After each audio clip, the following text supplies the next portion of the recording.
Vamos a ir de lleno nomás a este tema que preocupa a toda la sociedad boliviana. Han hablado políticos, han hablado padres de familia, han hablado aquellos maestros, pero dirigentes, ¿no es verdad? Dirigentes del magisterio. En esta oportunidad yo he invitado a una persona, docente, abogado, magíster, especialista en filosofía, en teología, y una persona que ha encarnado realmente mi admiración hacia él, el tema de la educación. Es un educador realmente que lo tiene adentro. Le doy la más cordial bienvenida al licenciado Pablo Edil Vaca, docente, director académico del Colegio Juan Pablo II. Licenciado, muy buenas noches, bienvenido al programa. Muy buenas noches, licenciado Freddy, un gusto poder estar con ustedes y compartir esta noche algunas apreciaciones y conceptos de esta nueva modalidad que es la educación virtual, que la considero una oportunidad de aprendizaje para todos, ¿no? Y no solamente para estudiantes, sino para todos. Estamos en una nueva era y es la era de los millennials, ¿no? De la generación Z que también se habla. Y creo que el mundo debería estar preparado para ellos, ¿no? No solamente los colegios, el mundo entero, ¿no?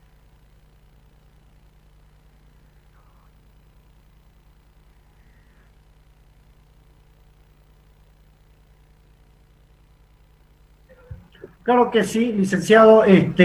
Decíamos, antes de entrar al tema que ha dado mucho que hablar en este domingo y hoy, la educación virtual, licenciado, a su parecer, como un educador, ha fracasado. ¿Cómo estaba yendo adelante en estos meses la educación virtual?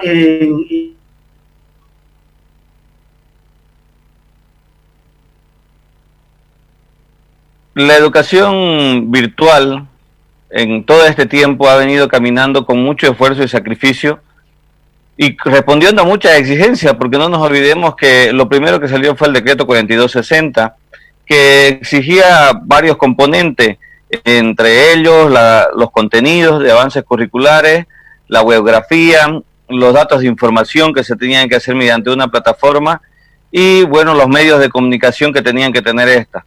Todos esos medios se fueron implementando y generaron gastos económicos, obviamente, para los colegios y instituciones educativas que lo tuvieron que realizar. Por encima de todo eso también hubo una preparación y capacitación docente en muchos establecimientos escolares y se fue implementando. Hubieron y aparecieron las modalidades en el decreto 4260 que ya se regularizaban, la modalidad virtual, la modalidad presencial, la modalidad semipresencial, entonces donde los colegios tendrían que elegir. Creo que se siguió todos los pasos.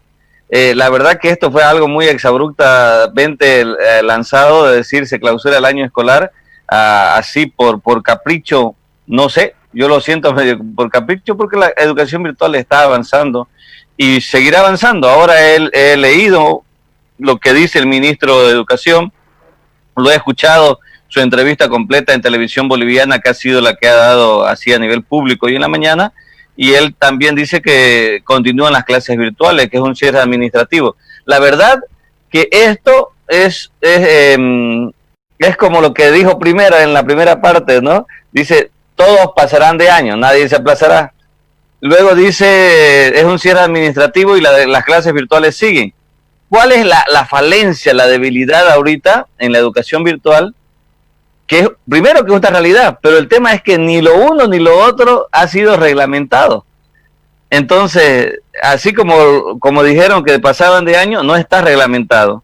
Así como han dicho, se clausura el año escolar, hasta ahorita es un secreto que nadie sabe dónde está ese decreto que regula el cierre del año escolar.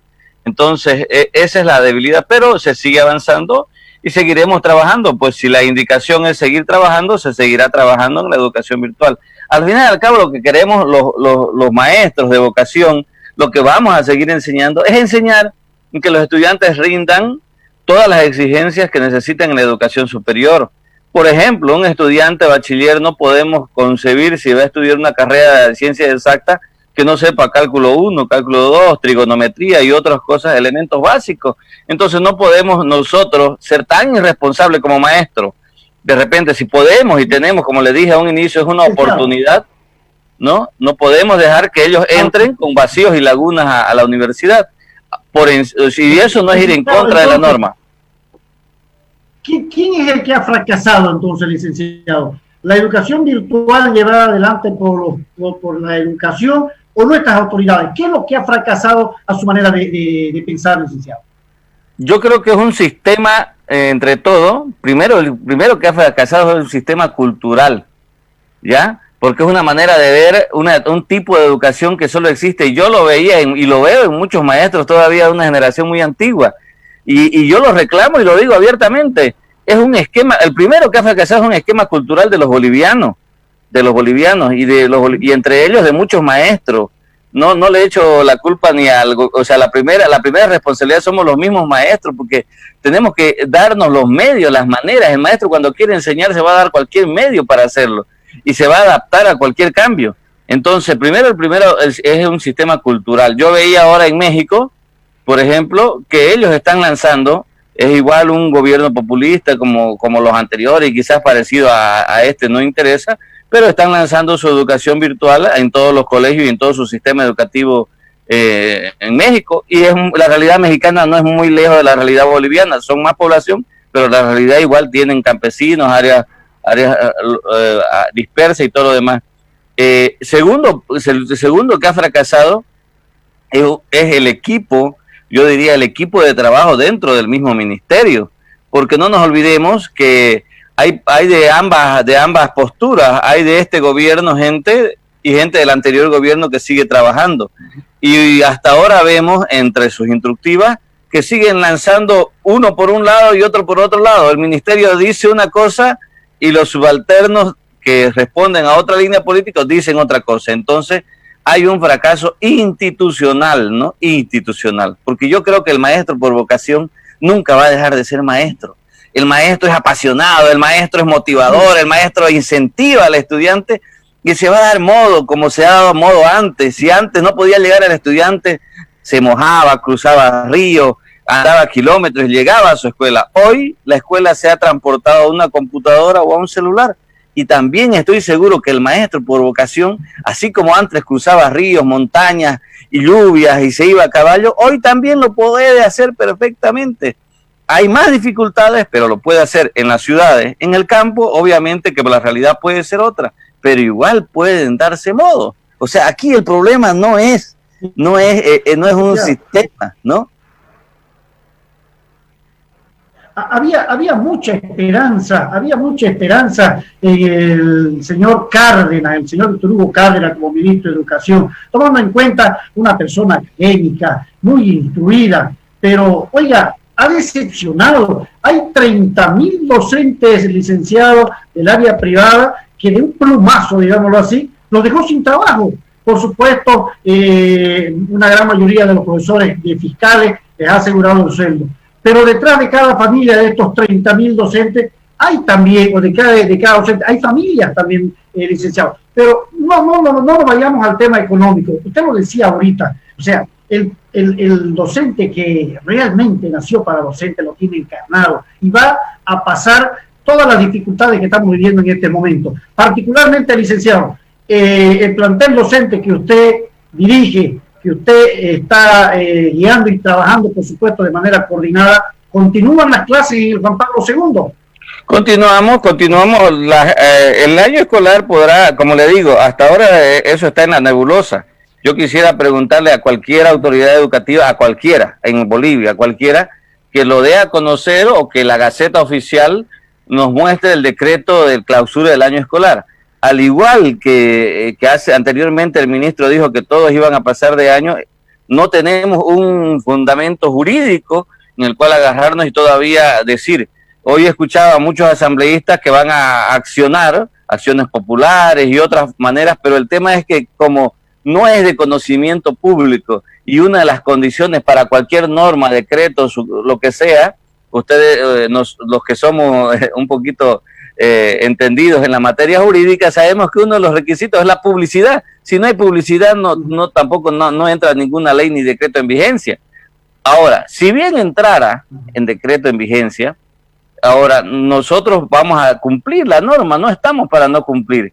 Si se clausura el año escolar, de repente puede ser, repito las palabras del ministro, como él mismo las ha dicho, no voy a cambiar nada ni especular, se clausura la parte administrativa, pero las clases virtuales continúan. Eso es lo que él ha dicho ahora por todos los medios escritos y también televisivos, en las cuales se le ha hecho de entrevistas. Por lo tanto, nosotros, respetuosos de la norma y de cualquier autoridad que esté en el ejercicio de sus funciones, vamos a cumplir la norma, y si la norma es continuar con las clases virtuales según calendario, la vamos a continuar. Por lo tanto, en el Colegio Juan Pablo II, respetuosos de la norma y de las instructivas de nuestras autoridades superiores, sean quien sean estas, nosotros estamos cumpliendo lo que ellos nos dicen, ininterrumpidamente cumpliendo el calendario escolar con la malla curricular establecida y con las normas, y a pesar de los tropiezos y a pesar de todas las dificultades, seguimos adelante, ¿no?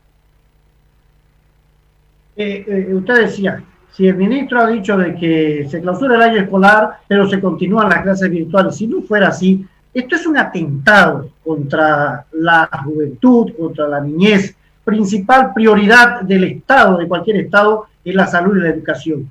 ¿Qué pasa entonces? ¿Qué estamos enseñando a nuestros estudiantes, licenciados, con este accionar, con esta postura de nuestros gobernantes? Porque al final de cuentas enseñamos valores, y el valor es la responsabilidad, el cumplimiento de las normas. ¿Qué le estamos dejando entonces a nuestros estudiantes si no pasara esto?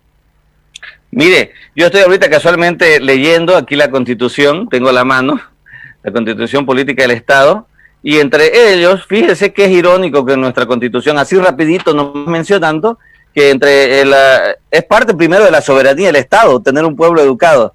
Si no tenemos un pueblo educado, no tenemos un pueblo que va a defender derechos ni va a cumplir obligaciones, no sabe ni leer ni escribir, entonces empecemos por ahí, ¿no? El artículo 7 dice que la soberanía reside en el pueblo boliviano y se ejerce mediante las distintas formas directas y delegadas. Luego, dentro de esa soberanía se va construyendo un legado de normas, y en el artículo 17, toda persona tiene derecho a recibir educación en todos sus niveles, ¿no? En todos sus niveles. Y luego, el artículo 77 es bonito porque uno puede ir 7, 17, 77, ¿no? La educación se constituye en función suprema y primera responsabilidad financiera del Estado, que tiene la obligación indeclinable de sostenerla, garantizarla y gestionarla. Mire estos últimos tres verbos, de la Constitución. No es de ningún decreto, no es de ninguna ley, no es de ningún comentario antojadizo de ninguna autoridad. Es la Constitución Política del Estado, que estamos todos los bolivianos llamados a cumplirla, ¿no? Tiene la obligación indeclinable. No puede el Estado dar un paso atrás, no puede el Estado decir me voy a retirar de esta obligación porque no quiero, porque me pesa, porque los maestros no quieren, porque bloquean, porque son malos, no sé, porque me miraron feo. No, es indeclinable, no puede el Estado decir no quiero, no puede, simplemente no puede. Es indeclinable de sostenerla, garantizarla y gestionarla. Resulta que somos el único país en el mundo que ha sido el incapaz de cumplir su Constitución en la parte de la educación donde dice sostenerla, garantizarla y gestionarla. Es decir, no importa si no fue presencial, si no fue virtual, si no fue semipresencial, no hemos cumplido nuestra Constitución. Entonces, lastimosamente aquí, como usted dice, hay un incumplimiento de deberes tremendo de parte de las autoridades nacionales y todo lo demás, que eso que me decían que querían llevar a los chicos a la escuela. ¿Sabe qué, licenciado? Es que nuestros políticos, desesperados, 14 años, aprendiendo todo lo que hacía el anterior gobierno, y uno de los accionarios del gobierno fue anterior incumplimiento de la misma Constitución que hizo. Lo mismo están haciendo ellos, por supuesto. Licenciado, ¿qué le decimos a los jóvenes? ¿Qué le decimos a esos jóvenes que ya tiraron cohete, digámoslo así, porque se clausuró el año? Ya tiraron cohete porque no van a entrar nunca más a clase. Pero hay muchos que han llorado y que quieren seguir las clases, quieren seguir aprendiendo, quieren seguir recibiendo conocimiento. ¿Qué le decimos, licenciado, usted como una persona educadora de años y que realmente vive esta profesión? Nosotros, los bolivianos, ya estamos cansados de gente mediocre, de gente incapaz, al lado de las instituciones, de cualquier institución, pública, privada, de la que sea, gente que no es competente. Y yo le digo porque sé que me van a escuchar muchos de ellos.